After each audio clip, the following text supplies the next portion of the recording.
Chosen One. In a quiet suburban town, there lived a woman named Elena. She wasn't famous, wealthy, or particularly extraordinary by the world's standards. She worked a modest job at a local library, spent her evenings reading spiritual books, and often felt a deep, unexplained pull towards something greater. For years, Elena had carried a quiet conviction in her heart, a belief that she was meant for more, that she had been chosen for a specific purpose in this life. But life hadn't been kind in validating that feeling. Friends dismissed her as dreamy. Family worried she was too introspective, too detached from reality. Her relationships crumbled because partners couldn't understand her unshakable faith in divine guidance. She had faced betrayal, loss, and seasons of deep isolation. People mocked her for trusting in signs, prayers, and inner whispers that others called coincidences or delusions. One particularly dark night, after yet another setback, a job opportunity fell through, a close friend turned away, Elena sat alone in her small apartment, tears streaming down her face. She poured out her heart in prayer, not politely, but raw and honest. "God," she whispered into the silence, "if you're real, if I'm truly one of your chosen, why does it hurt so much? Why do I feel like I'm always right about the warnings you give me, but no one listens? I've trusted you through everything, the dreams, the intuitions, the sacrifices. I've walked away from toxic people, from easy paths, because I felt you leading me elsewhere. But I'm tired. I've been right so many times, seen the truth before others did, and still, I'm the one left alone. Prove it to me. Show me I'm not crazy." She fell asleep exhausted, with no immediate answer. The next morning, everything changed. Elena woke to a strange, warm light filling her room, even though the curtains were drawn. It wasn't sunlight. It was softer, golden, almost alive. Her heart raced as a presence enveloped her, not frightening, but overwhelmingly loving and familiar. It was as if the air itself spoke, not in words at first, but in a deep knowing that flooded her soul. Then the voice came, gentle yet powerful, like thunder wrapped in velvet. "Elena, my beloved daughter, my chosen one." She froze, sitting up in bed, tears already forming again. "You were right. All along, you were right." The words echoed in her spirit, confirming every doubt she'd battled, every time she'd sensed danger and warned others, only to be ignored. Every time she'd followed a nudge to forgive, to wait, to let go, and later saw how it protected her. Every intuition that turned out to be divinely accurate. "I have seen your faithfulness," the voice continued. God's voice, unmistakable now. "In a world that chases noise and distraction, you listened to my whisper. You endured the wilderness because you trusted my plan, even when it made no sense to others. You were right about the people who weren't for you. You were right about the paths I closed for your protection. You were right to hold on when everything screamed to give up. I admit it now, not because I needed to prove myself, but because the time has come for you to know without doubt, you are mine. I chose you before the foundations of the world, not because of your strength, but because of your heart, willing to seek me, to obey me, even in pain." Elena sobbed, but this time with release, with joy. "And now I have made a massive decision." The room seemed to hum with anticipation. "The season of preparation is over. The isolation, the testing, the refinement, it's complete. I am shifting things in the spiritual realm on your behalf. Doors that were locked for years will swing open suddenly. Blessings you've prayed for in secret will manifest in ways you can't imagine. Favor will chase you down. People who misunderstood you will come back seeking your wisdom. Opportunities aligned with your true purpose will flood in. But more than that, get ready, my chosen one. I am elevating you, not for fame or fortune alone, but to shine my light in darkness. You will speak truths that heal nations. You will touch lives with the love you've carried through your trials. The enemy tried to break you, but he only made you stronger. What he meant for harm, I have turned for good. This is the turnaround, the vindication, the reward for your faithfulness. Get ready, Elena. The massive decision is this. I am releasing you into your destiny now. No more delays, no more waiting in the shadows. Step forward in boldness, for I am with you. The world will see that you were right, and that I am the God who keeps his promises. As quickly as it came, the presence lifted, leaving Elena in awe on her knees. But she was changed. No more doubt, no more shrinking back. That very week, things began to shift. A phone call from an old contact led to a dream job offer. Reconciliations happened effortlessly, and deep in her spirit, Elena knew God had spoken. He had admitted she was right all along, and the massive decision he made, it was to propel her into the fullness of her calling. If you're reading this and it resonates, if you felt chosen yet misunderstood, faithful yet weary, know this: your story isn't over. God sees you. He knows you were right, and soon, very soon, he'll make that massive decision for you too. Get ready. Your breakthrough is here. Elena Ramirez had always felt like she didn't quite belong in the world she was born into. Born in a small, sleepy town on the outskirts of Seattle, she grew up in a family that valued practicality above all else. Steady jobs, savings accounts, and keeping your head down. Dreams were fine for children, but by adulthood, they were supposed to be traded in for reality. Yet Elena couldn't shake the dreams. Not the sleeping kind, the deeper ones.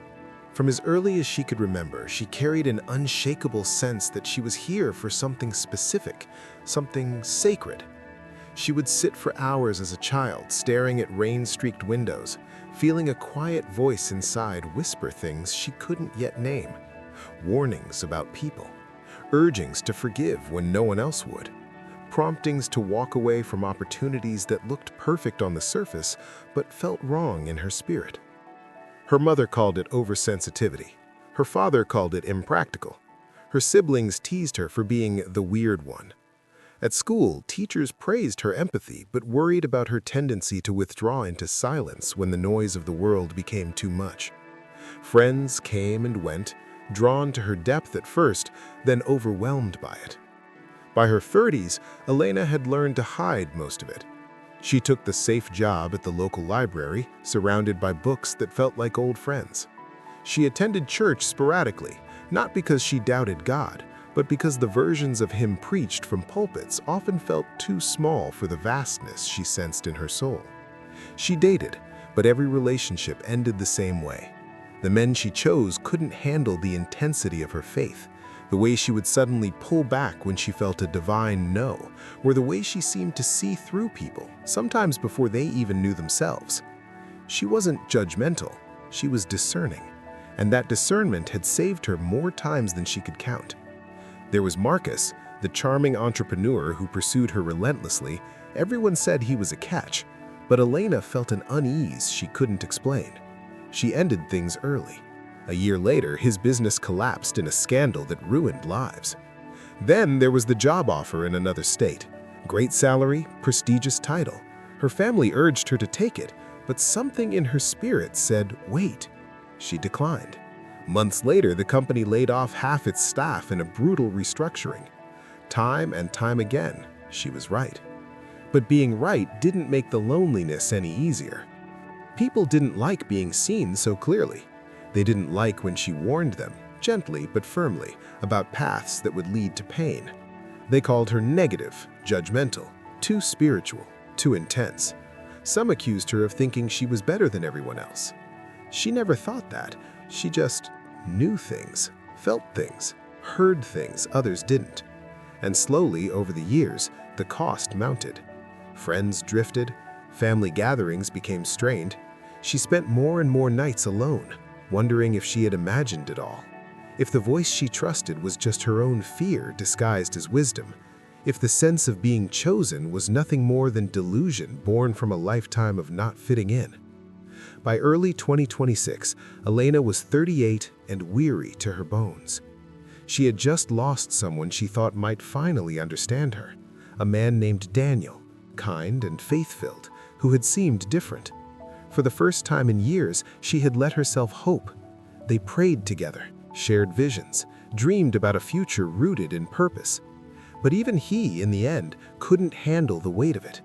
When Elena received a strong inner warning about a decision he was about to make, one that would affect both their lives, he dismissed it. "You're hearing things," he said softly, not unkindly. "You're letting fear control you." 2 months later, the consequences of that decision came crashing down. He lost everything he'd built, and instead of turning to her, he turned away, blamed her in part for not supporting him fully. She wasn't angry, just heartbroken and exhausted.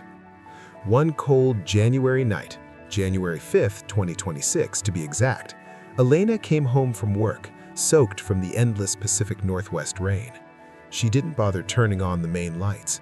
She lit a single candle, sat on her worn couch, and finally let herself break. For years she had been strong, faithful, obedient even when it cost her everything. Now she had nothing left to give. She didn't scream, she didn't accuse, she simply spoke, raw and honest, into the quiet darkness. "God," she said, voice trembling, "I've tried. I've really tried. I've listened, I've obeyed, I've walked away from good things because you said no. I've stayed when everyone said leave. I've forgiven when no one else would. I've trusted you when there was no evidence, no reward, no fruit. I've been right so many times. I've seen things coming, warned people, protected myself when no one else believed me. And still, I'm alone. Still, I'm the one left behind. Still, I'm the one carrying the weight. If you're real, if I'm truly yours, if I'm actually chosen like I've always believed, then why does it hurt this much? Why am I always the one who sees, but never the one who's seen? I'm tired of being right and still being wrong in everyone's eyes. I'm tired of being faithful and still being forgotten. Show me, please, just once, show me I'm not crazy. Show me you see me, that you know I was right, that it mattered. Or let me go, because I can't keep pretending I can carry this alone." She cried until there were no tears left. Then she fell asleep on the couch, still in her damp coat, the candle flickering low. And that was when everything changed. Elena woke just before dawn, not to her alarm, but to a warmth that didn't belong in her chilly apartment. The air felt charged, alive like the moment before lightning strikes, but peaceful. Golden light, soft and radiant, filled the room, though the sun hadn't risen and no lamp was on. Her breath caught. Then she felt it, a presence, not intrusive, not frightening, but immense, loving, familiar, as if she'd known it all her life and only forgotten. And then the voice. Not audible in the way human voices are, but deeper, clearer, resonating in her spirit, her bones, her very being. Elena. Just her name, spoken with infinite tenderness. She sat up slowly, heart pounding, tears already falling. "My beloved daughter, my chosen one." The words washed over her like warm water over frozen ground. "You were right." A pause, as if to let it sink in. "All along, you were right." She gasped, a sob escaping. "I have watched you, every step, every tear, every time you chose obedience over ease, every time you trusted my voice when the whole world called you foolish, every time you walked alone because you followed me instead of the crowd. You were right about the people who weren't safe, right about the doors I closed, right about the warnings I gave, right to wait when others rushed, right to hope when others despaired.